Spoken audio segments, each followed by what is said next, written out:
The campsite by the river. I knew something was wrong before I opened my eyes. The river had disappeared. Not the river itself.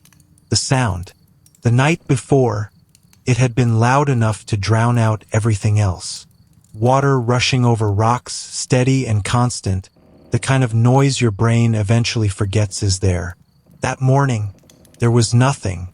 No water, no birds, no insects, just a silence so complete it felt like someone had closed a door on the entire forest. I stayed inside my sleeping bag, listening, waiting for the sound to return. Didn't. Across the tent, Valen shifted. "You awake?" "Yeah." "What time is it?" "No idea." A yawn. "Why are you sitting up?" I didn't answer straight away. "Listen." A few seconds passed. Then I heard his sleeping bag rustle as he pushed himself upright. That's odd. Neither of us reached for the zipper. It sounds ridiculous now, but when you've spent enough nights outdoors, you notice when something familiar disappears. The forest always makes noise. Even on calm nights, there's movement somewhere. That morning, felt abandoned. I finally unzipped the tent. Cold air rolled inside. I leaned out and froze. The river wasn't beside us anymore. Pine trees stood where the open riverbank should have been. Their trunks were so close that one low branch brushed the side of the rainfly. For a moment, I genuinely thought I'd opened the wrong door. I stepped outside. The ground sloped downhill through thick evergreens. Far below, hidden by the trees, I could hear the river again. It sounded at least 50 meters away. Behind me, Valen climbed out. He looked around once, then looked back at the tent. "Tell me we packed up." I shook my head. "We're still pegged down." He looked at the guy lines. Every peg was buried exactly as we'd left it. Every knot was still tight. Neither of us spoke, because tents don't relocate by themselves. This happened 3 summers ago. I've replayed those 2 days more times than I can count, trying to find the moment we should have turned back. It wasn't when the tent moved. It was much earlier. We just didn't recognize it. Valen had found the campsite buried in an old hiking forum. Not on the front page. Not in a guide. A forgotten thread from years earlier. Someone had uploaded a single photograph. An olive green tent beside a wide, rocky river. Towering pines. Morning mist. The caption read, "Best campsite I've ever found. Hardly anyone knows it's here." There were dozens of replies asking where it was. The original poster never answered. Most people would have ignored it. Valen spent 2 evenings matching the mountains in the background to old satellite images. When he finally found the valley, he looked like he'd solved a murder case. You know how many people will hike 6 miles for a campsite with no crowds?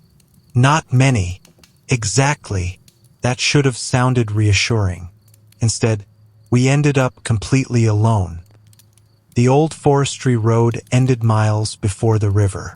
From there, a faint trail disappeared beneath thick pine trees. It wasn't marked. No signposts, no painted blazes.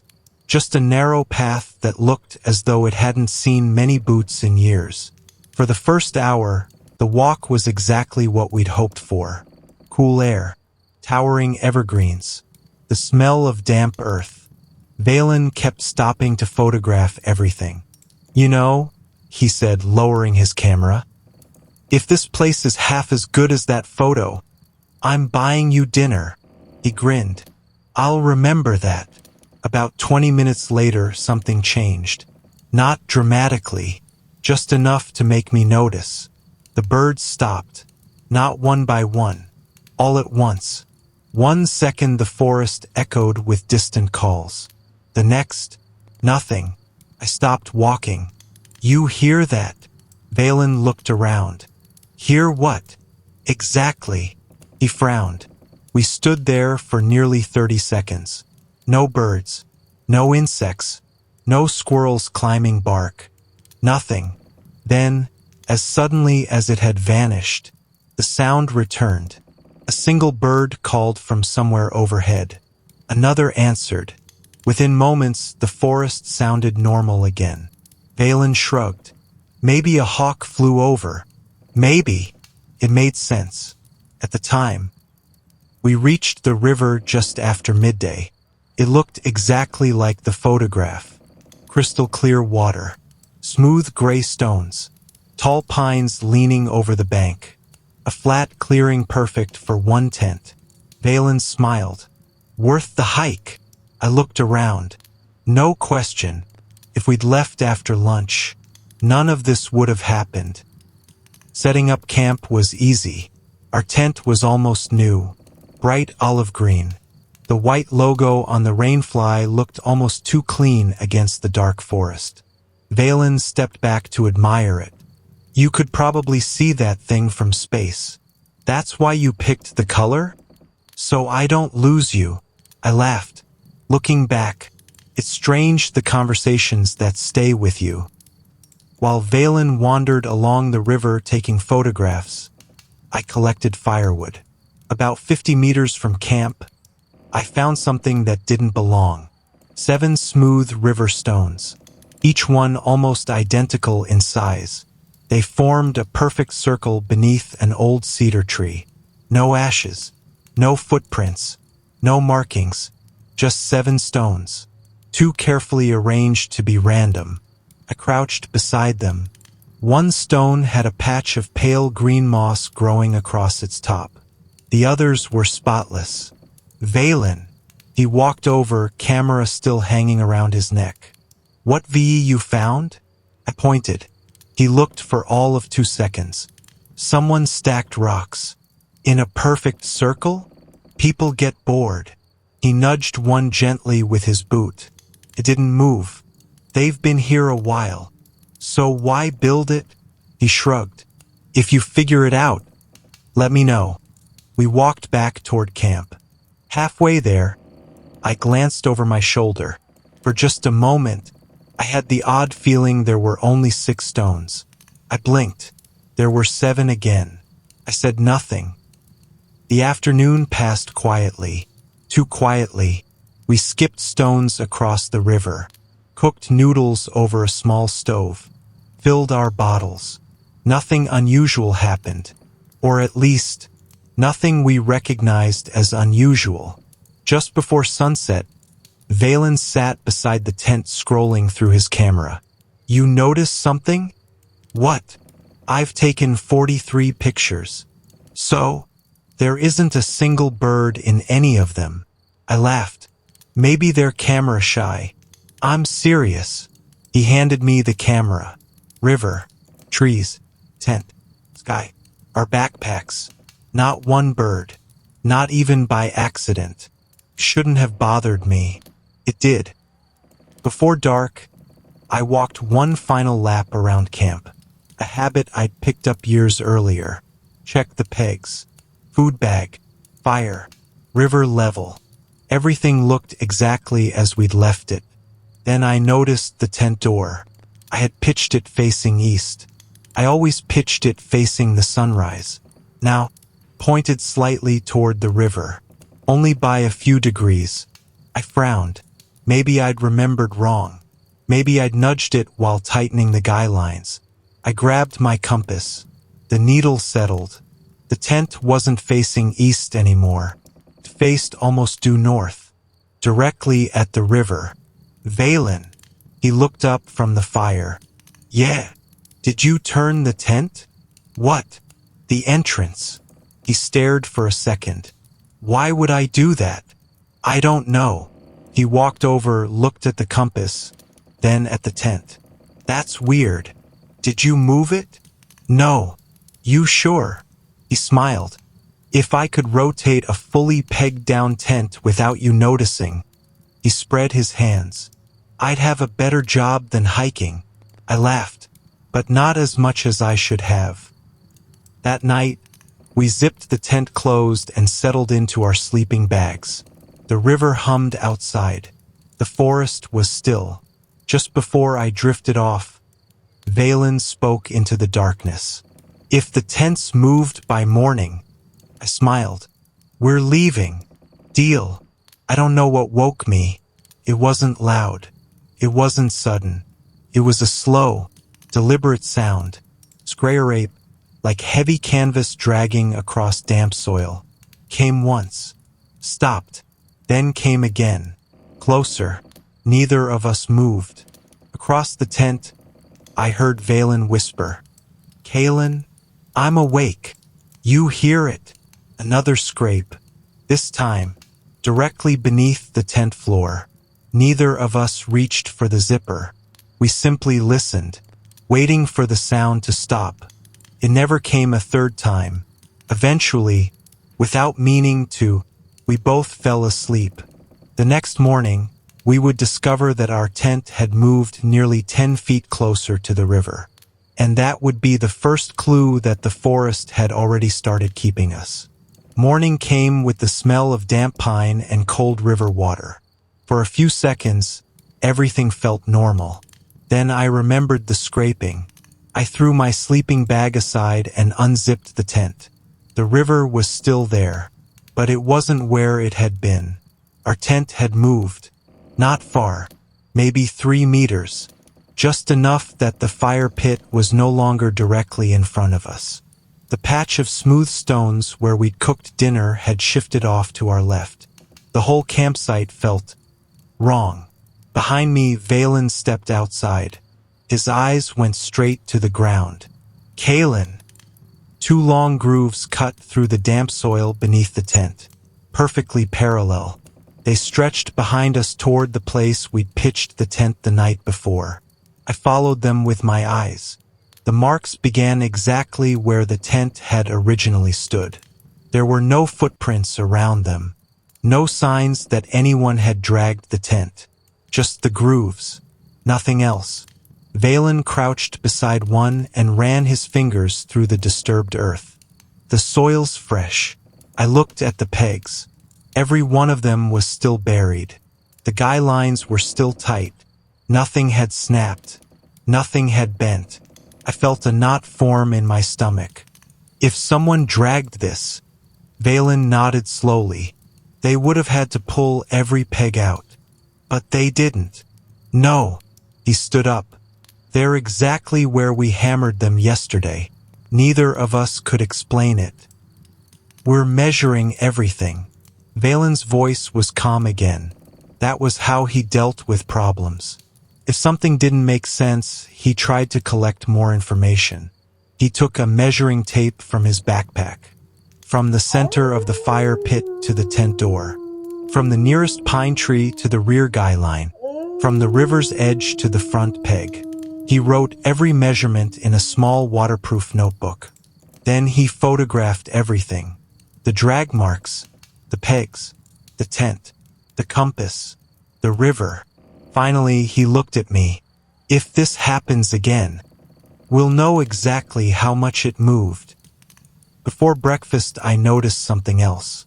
The tent. It looked different. Not dramatically, just enough that I couldn't ignore it. The olive green fabric wasn't as vibrant as yesterday.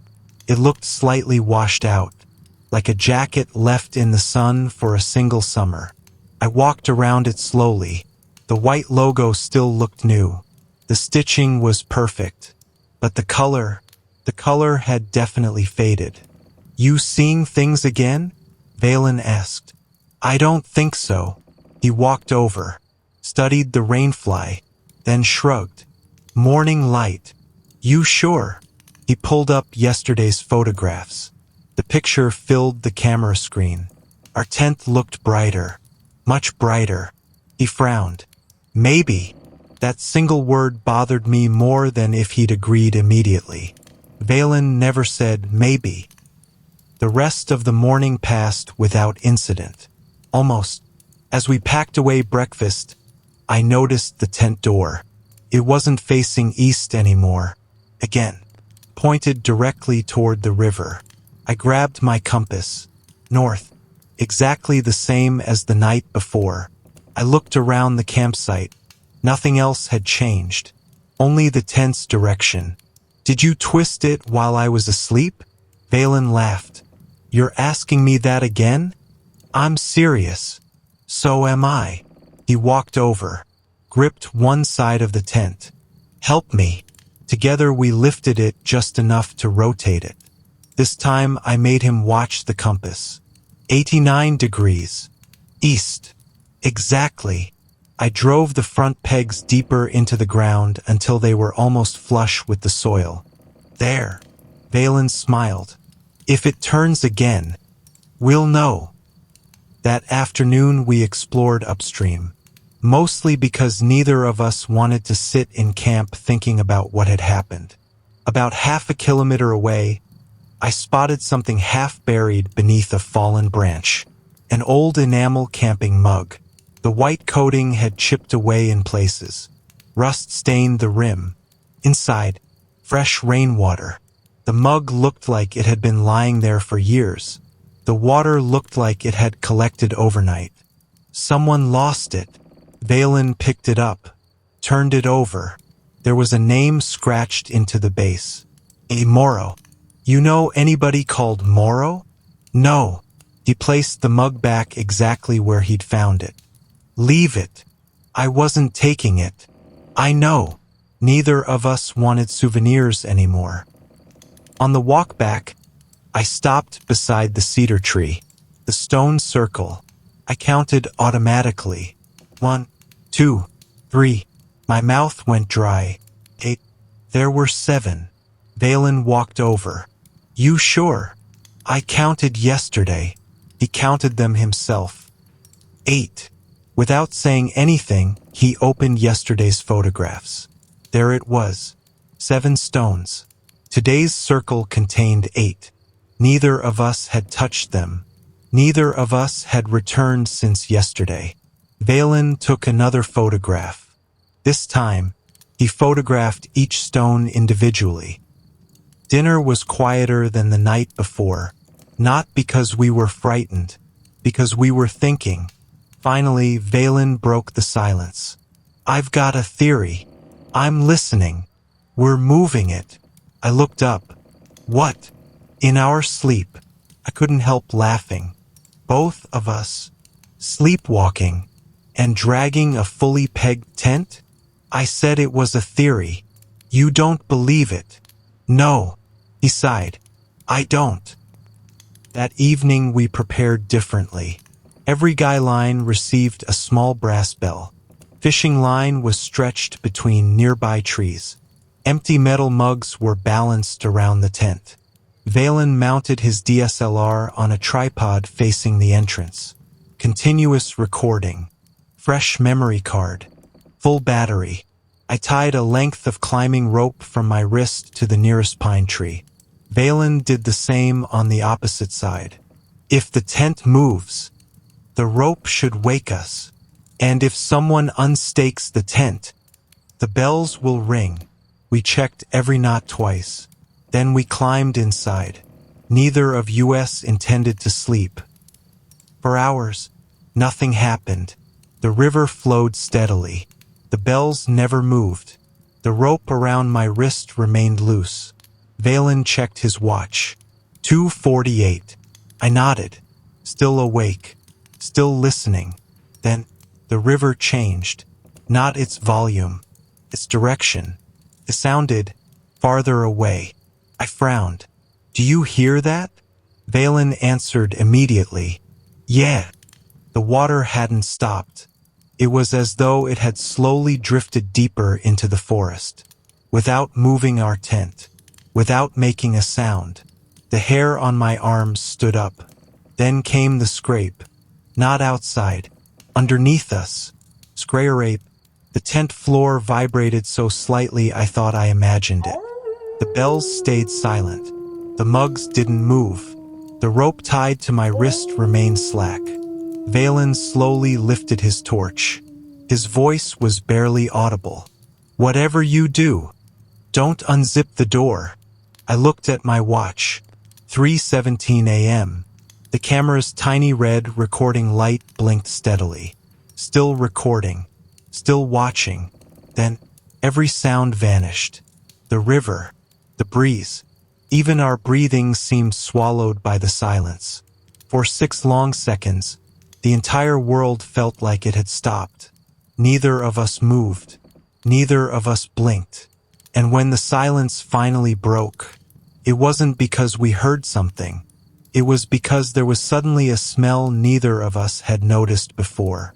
Old canvas, sun-baked fabric, like opening a tent that had been packed away in an attic for 20 years. Valen looked at me. His face had gone pale. Without taking his eyes off the tent door, he whispered, "Kaylin, I don't think we're beside the river anymore." We never saw it move. Neither of us reached for the zipper. We just sat there listening, or trying to. The river had vanished completely, not faded, not become quieter. It was simply gone. The silence pressing against the tent felt heavier than the canvas above our heads. Valen slowly raised his camera from the floor and pointed it toward me. The tiny recording light was still blinking. "It should have caught something," he whispered. "If anything happened." I looked at the rope tied around my wrist. Still loose. I tugged it gently. The knot around the pine tree outside held firm. If the tent had moved, that rope should have tightened enough to wake me. It hadn't.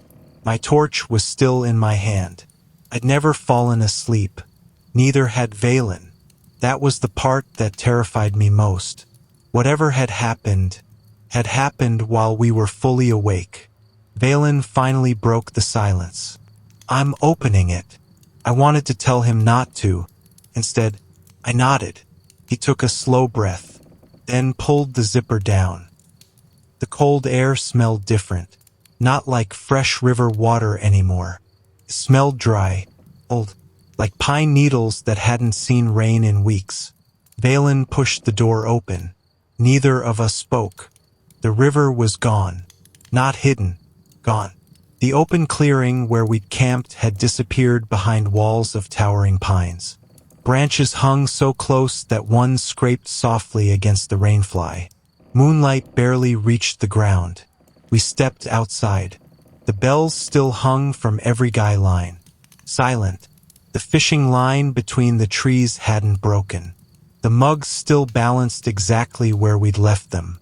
Even the rope tied around the tree remained in place. Nothing had been disturbed, yet we were no longer beside the river. Far away, through layers of trees, I heard water again. Faint rush, much farther downhill. Valen slowly turned in a circle. "We didn't move the tent." "No." His voice barely carried. "The forest moved us." We didn't sleep again. We sat with our backs against a pine tree until daylight spread through the branches. When the first sunlight reached the tent, I noticed the color immediately. It wasn't olive anymore. Not really. The fabric had faded into a dull gray-green. The once bright white logo now looked cracked, as if years of sunlight had bleached it. I ran my fingers across the rainfly. Felt rough. Stiffer than it had 2 days earlier. Valen unzipped the entrance. The zipper caught halfway. Yesterday it had slid effortlessly. He stared at it without saying a word. Then he reached for his camera. He opened the photograph he'd taken when we'd first arrived. The difference was unmistakable. "This isn't wear from one night. It can't be. It looks..." He struggled to finish the sentence. "Older." We packed immediately, or at least, we tried to. Strange little things kept interrupting us. My backpack wasn't where I'd left it. It was only a meter away, but I knew I hadn't put it there. One of the brass bells had vanished completely. The mug I'd balanced near the entrance now sat beside a tree several meters away. None of it made sense. Nothing had been stolen. Nothing had been damaged. It was as though someone had quietly rearranged our campsite while we watched. Neither of us mentioned it. We didn't need to. Before leaving, I walked to the cedar tree one last time. The stone circle was waiting. I counted carefully. 1, 2, 3, 4, 5, 6, 7, 8. There were still 8 stones. I let out a slow breath. For a second, I thought maybe the mystery had stopped growing. Then I noticed something. The stone with the patch of pale green moss was gone. In its place sat a smooth gray stone of exactly the same size. Different stone. Same position. I called Valen over. He crouched beside it. Without a word, he compared yesterday's photograph to the circle in front of us. His shoulders stiffened. It's not just another stone. What? The whole circle's changed. He showed me the screen. Every stone occupied a slightly different position. The circle had been rearranged perfectly, as if someone had rebuilt it overnight. Neither of us touched it. We walked away. The quickest route back followed the river upstream. About 20 minutes into the hike, I stopped so suddenly Valen almost walked into me. The forest floor ahead wasn't covered with random animal tracks. It was lined with grooves, hundreds of them, long, parallel, each one exactly the width of a 2-person tent. Some looked fresh. Others had nearly disappeared beneath moss. They all pointed in the same direction, toward the river. Neither of us spoke. We simply followed them. The farther we walked, the more grooves appeared. Soon they crossed one another like faded roads. Then Valen knelt beside one. Look! He brushed away a layer of pine needles. A rusted tent peg emerged from the soil. A few steps farther, another, then another. Different brands, different sizes. Some still had fragments of faded guy line attached. I looked around. The forest floor wasn't littered with them. It was filled with them. Like every campsite that had ever existed here had left something behind. The drag grooves led us to a bend in the river where the bank had recently collapsed. Fresh earth had fallen into the water. Roots hung exposed. I walked to the edge, then stopped. The exposed bank wasn't just dirt. It was layers. Layer after layer of old campsites. Thousands of rusted tent pegs jutted from the earth like broken teeth. Snapped tent poles crisscrossed through the soil. Faded rainflies, broken lanterns, bent cookware, frayed ropes, pieces of tents in colors so faded they were almost impossible to recognize. Blue, orange, red, green, buried one above another. Decades of campsites, collected, compressed, hidden beneath the riverbank. Valen whispered, "How many people camped here?" "I don't think that's the right question." He looked at me. I couldn't take my eyes off the riverbank. "I think the question is, why did all of their campsites end up here?" Neither of us had an answer. Then, behind us, came the sound. Scrape, long, slow, deliberate, not from one direction, from everywhere. It echoed through the trees, impossible to locate. Valen grabbed my arm. "We're done." For once, I didn't argue. We turned and ran. We didn't stop running until the river disappeared behind the trees. Branches whipped across my face. My lungs burned. Every instinct told me to keep moving. But after nearly 10 minutes, Valen grabbed my shoulder. "Stop!" I bent over, trying to catch my breath. "What?" He wasn't looking at me. He was staring back the way we'd come. The scraping. I listened. Nothing. Only the river. Only the wind. For the first time in nearly 2 days, the forest sounded like a forest again. Birds. Insects. Leaves rustling overhead. The silence that had followed us was gone. Neither of us said it aloud, but we both felt the same thing. Whatever that place was, we'd finally left it behind. Or so we thought. The walk back to the forestry road should have taken less than 2 hours. Instead, it took nearly 4. Not because we got lost, because we kept stopping to check the compass. Every 20 minutes, the needle would swing sharply north, then settle again, almost as if something nearby was pulling at it. Eventually, the old logging road appeared between the trees. Neither of us had ever been happier to see cracked gravel. Our truck was exactly where we'd left it, untouched. Valen unlocked the doors while I threw our packs into the back. Then he froze. What? Our tent. My stomach dropped. The tent bag felt lighter. He unzipped it. Inside was our tent, folded exactly the way we'd packed it. But it no longer looked 6 months old. The fabric had become a dull brownish gray. The once bright white logo had almost disappeared. One corner carried a square repair patch. Neither of us had ever patched that tent. We stood there staring at it. It aged, I whispered. Valen shook his head. No. What? It didn't age. He swallowed. I think. This isn't the same tent we brought. Neither of us wanted to test that idea. He zipped the bag shut. Neither of us opened it again. The drive home was almost silent. Every now and then I'd glance into the side mirror. Not because I expected to see something following us. Because I wanted proof the forest was getting farther away.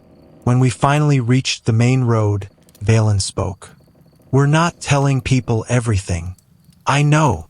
They'll think we're insane. They probably will. We agreed to stick to the facts. The tent moved. The drag marks. The strange campsite. The collapsed riverbank. Everything else, we'd keep to ourselves. The nearest ranger station sat just outside the national forest. The ranger behind the desk listened without interrupting. He looked to be in his late 60s. Weathered face. Gray beard. The kind of man who'd spent more of his life outdoors than indoors. When we finished explaining what we'd seen, he leaned back in his chair. You said there was a river. Yes. Rocky banks. Yeah. Large cedar tree? I exchanged a glance with Valen. How did you know? The ranger didn't answer immediately.